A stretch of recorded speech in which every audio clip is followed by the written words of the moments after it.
Fala galera, beleza? Eu sou José Alfredo e estou aqui hoje para o primeiro vídeo do eHope. E para a gente começar bem esse vídeo, a gente tem um convidado muito especial. Então, para a gente começar bem, vai lá, roda a vinheta! Minha liberdade é vai irmão, seguindo o mestre Jesus.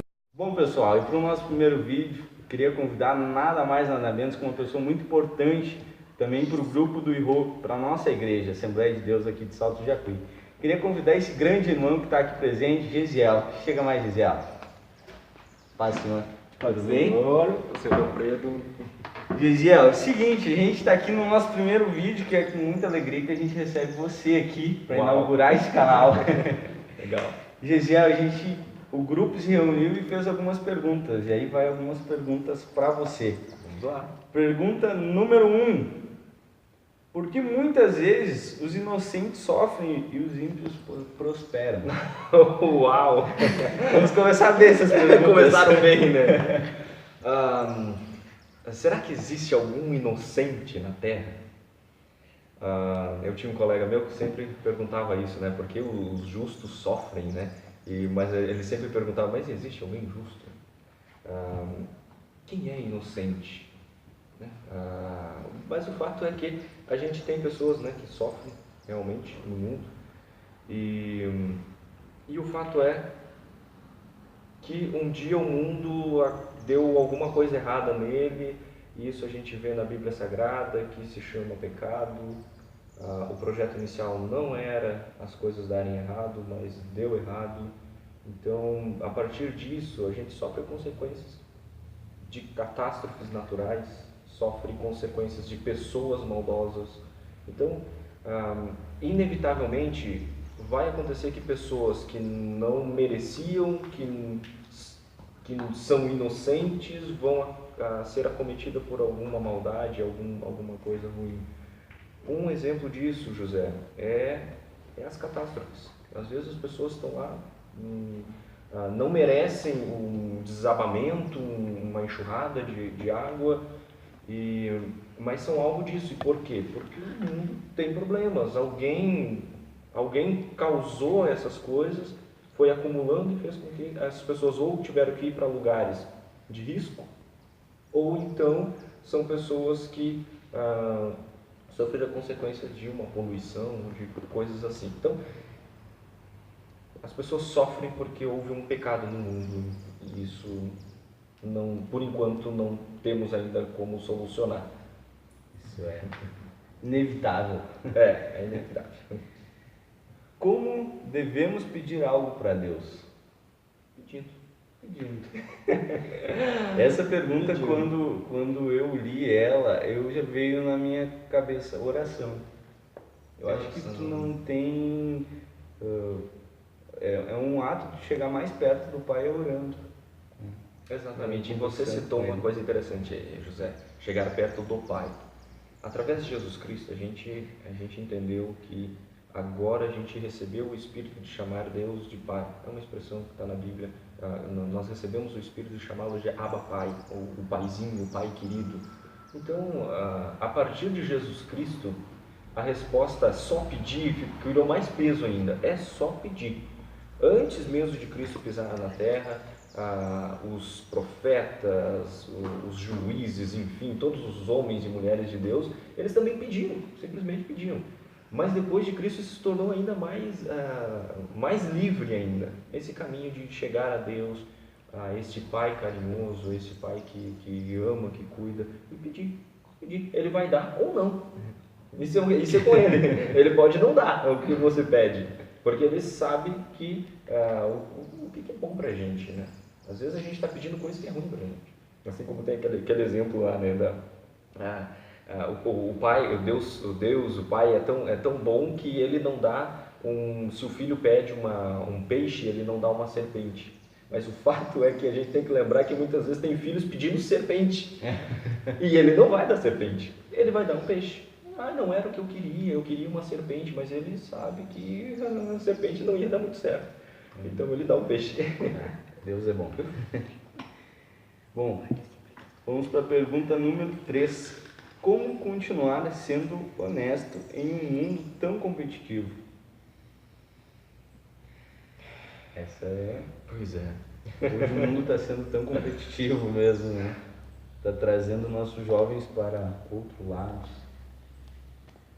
Existe uma sensação, né, que brota na gente de que sendo desonesto a gente conquista as coisas. Só que, José, eu quero acreditar que sendo honesto, pode ser que você perca algumas coisas, mas você conquista a longo prazo e com muito mais sustentabilidade. Uma empresa que tem os seus lucros ganhando de forma desonesta, ela pode estar degradando a natureza. E isso faz com que ela tenha lucros mais rápidos, mas automaticamente, com o tempo, ela esgota aqueles recursos. E ela não se sustenta mais, ela quebra.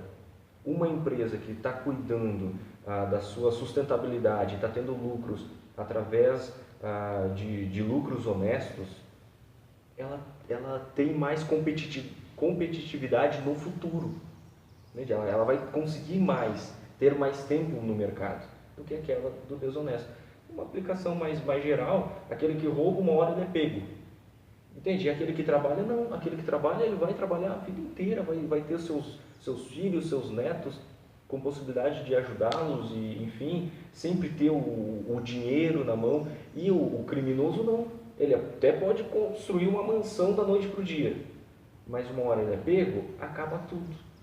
Então, eu acho que, não sei se eu sei dizer exatamente como é que você vai ser honesto num mundo tão competitivo, mas eu acho que um caminho é esse, é pensar a longo prazo.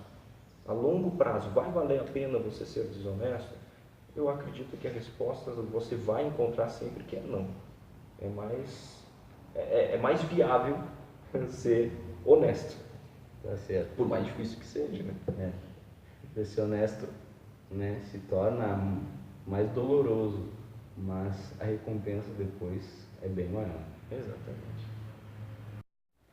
Bom, então, Gisele, vamos às últimas perguntas. Como posso evangelizar meus amigos e membros da família sem ofendê-los ou afastá-los? Essa pergunta é uma pergunta bem importante, porque às vezes a gente não sabe como chegar na família, como chegar, às vezes, no pai e na mãe. Eu tenho essa dificuldade até, por meus pais serem de outra religião. E aí você chegar para falar de Deus para eles é complicado. E essa pergunta seria muito importante. A primeira forma de evangelismo, e não seja a principal, mas eu acho que até posso dizer a principal, tá, José?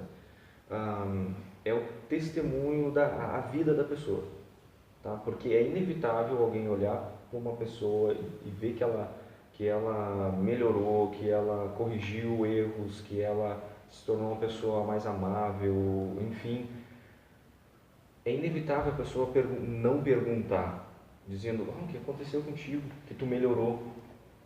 Essas são as oportunidades que surgem para você dizer, tá, Deus me encontrou, Jesus Cristo me achou e aconteceu isso e isso na minha vida. Então, a pregação maior é esse testemunho que você dá, é a tua vida transformada.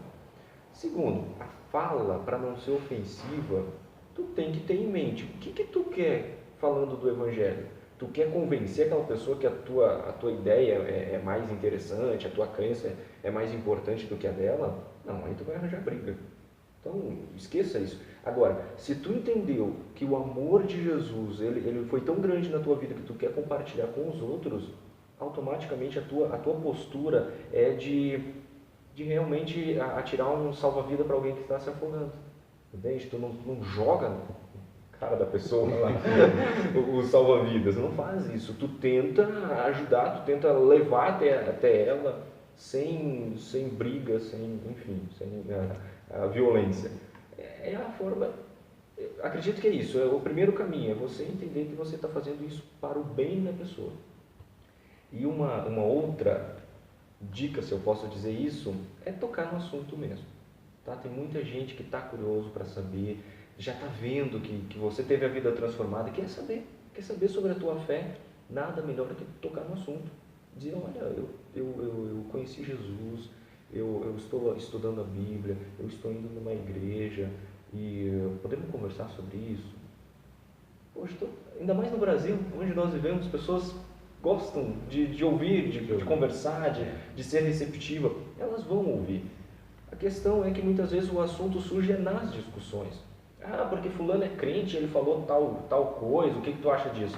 Já é um convite para uma discussão, entende? Nada melhor é que lavando a louça lá, secando os pratos, enfim, varrendo na casa, chegar para alguém e dizer, olha, está acontecendo isso comigo, posso conversar contigo sobre isso? Pronto, acredito que é uma porta aberta para você. Você está falando de Jesus, do teu testemunho, para alguém. Toca no assunto. Não deixa o assunto ser só no momento das discussões. Bom, muito bom. Bom, como faço para ter fidelidade com Deus nesse mundo tão difícil que vivemos? Pois é, isso fala um pouquinho junto um pouquinho da honestidade lá, né? Ser fiel com Deus, tu vai ter que começar na tua casa, entre tu e Deus. As orações, o jejum, o teu ato de consagrar a Deus, ele tem que ser fiel.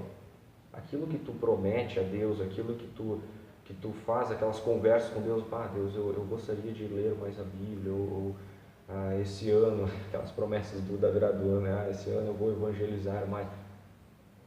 Começa aí. É tu e Deus. Se tu não consegue cumprir as tuas promessas, né, entre tu e Deus, tu não vai conseguir cumprir com as promessas da comunidade. Então, você ser fiel a Deus é entre tu e Ele. É em casamento. A tua fidelidade no casamento reflete nos filhos. Mas a tua fidelidade primeira é com a tua esposa, com o teu esposo. E isso reflete em toda a tua família. Fidelidade com Deus é isso. Como é que a gente vai ser fiel com Deus? É conversando com Ele, é cumprindo com o que Ele deseja. Assim você é fiel com Deus. E aí a consequência do mundo, aí é o de menos. Quantas pessoas se separam no casamento, quantos pais abandonam seus filhos, mas isso não afeta o teu relacionamento com a tua esposa.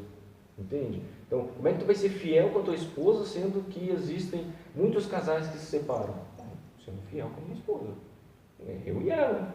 Eu sendo fiel com ela, pronto. Não importa se está todo mundo abandonando o casamento na minha volta.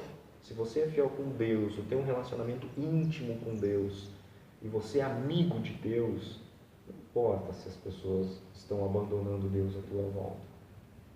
E a tua fidelidade com Deus, consequentemente, vai influenciar outras pessoas a serem fiéis a Deus também. E aí a tua comunidade, as pessoas que estarão à tua volta, isso, a igreja, estarão te fortalecendo para também ser fiel a Deus. Então é um trabalho, é algo mútuo. Tu é fiel com Deus, as outras pessoas ajudam eles também a ser fiel com Deus, e a fidelidade deles com Deus te ajuda a ser fiel com Deus também. Com certeza. Bom, tem alguma mensagem para deixar para esses jovens que estão nessa caminhada? Jesus amado. Ai, gente, o que eu posso falar? Eu posso falar que o conselho de Eclesiastes, tema a Deus acima de tudo. Temer a Deus é o começo da conversa e o final dela. Para a gente ser feliz, ser uma pessoa livre, para você encontrar pessoas boas no teu caminho, é temer a Deus, porque Ele cuida da gente. Então tema a Deus. E eu acho que assim, algo mais pessoal, mais direto, gente, estudem, pelo amor de Deus, estudem. A gente precisa influenciar mais a sociedade e a gente precisa ter um país melhor, ter uma sociedade em si melhor, a cidade onde nós vivemos, e nós precisamos estar preparados, nós precisamos ter o estudo, estar pronto para responder, porque nem Pedro falou na carta dele, inclusive, né, de estar preparado para responder o porquê da nossa fé. Então, é isso aí. Num outro momento eu tenho mais uma lista de recomendação, mas eu acho que eu até estudo. Bom, e para a gente finalizar esse vídeo, eu queria te perguntar uma música que te marca, assim, no dia a dia, momentos com a tua família. Eu gosto muito de música, gosto muito. A música, ela me inspira, ela me acalma, ela me motiva, ela me aconselha. A música, para mim, é uma ferramenta muito importante na minha vida. Eu gosto muito de ouvir música. Uma música, dentre tantas, acho que tranquilamente eu digo Os Arrais. Os Arrais. Os Arrais, a música é Rojões. Rojões. Isso. Então, ao som de Rojões, Rojões. Os Arrais, a gente se despede desse vídeo, deixando para você deixar seu like, compartilhar esse vídeo, né? E a gente espera você no próximo vídeo. Valeu!